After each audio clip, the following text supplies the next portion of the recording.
all that old stuff, and Bruce Lee movies and all that. Man, I used to love that stuff. I used to love that stuff. And then, I like action movies.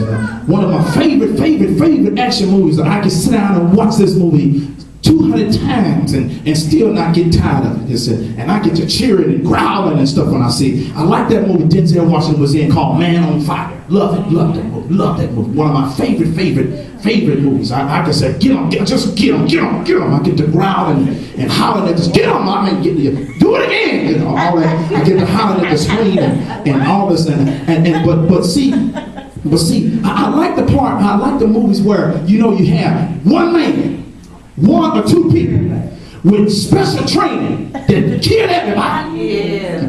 Okay. I like that thing.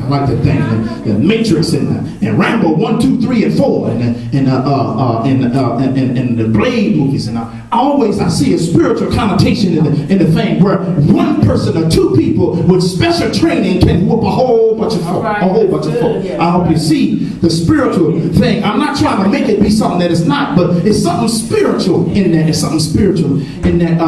But see, some people think it's not possible. Oh, they ain't realistic. But you have to understand. You have to understand that. See, John Creasy, the guy that Denzel Washington played in Man on Fire, was an ex-CIA agent who specialized in counterterrorism tactics and usage of all kinds of different weapons. And he knew how to beat you up 200 different times, and he could beat you up in about 3 feet. He only had to be 3 centimeters away from you. He could beat you up and have you down on the ground. And same thing, John Rambo. He was specialized here. He was a specialist in special forces and Green Beret unit. He knew how to drive all kind of different military transport vehicles. If it was a tank, he could drive it. If it was a helicopter, he could fly it. If it was a plane, he could fly it. Whatever it was, he knew how to do it. He went in there with a bow and arrow and a knife and killed 2,000 people. Right. Okay. But in real life, y'all know in real life, they got special forces units that come in and do the special stuff that the regular armed forces can't do. They trained to work in smaller units, not in big units, but smaller units, maybe 12 to 24 people. They work in small units. They get in quick. They don't make a lot of noise, and they get out quick. That's what they specialize in doing. There's the Army, the Navy, the Air Force, and Marines. All of them got their special forces. Now the Army got the Green Berets and the Delta Force. The Air Force got the Air Force Special Operations Command. The Navy got the Navy SEALs, and the Marines got the Force Recon, and all of them work under the operations in Fort Bragg, North Carolina, of a group called Special Operations Command, the Special Operations Command. But this is not new. God always had his special forces. That's right. Amen. I told you before that there are specific qualifications that put you in the category of being in God's special forces. All right. Okay. We talked about obedience, trust, and availability.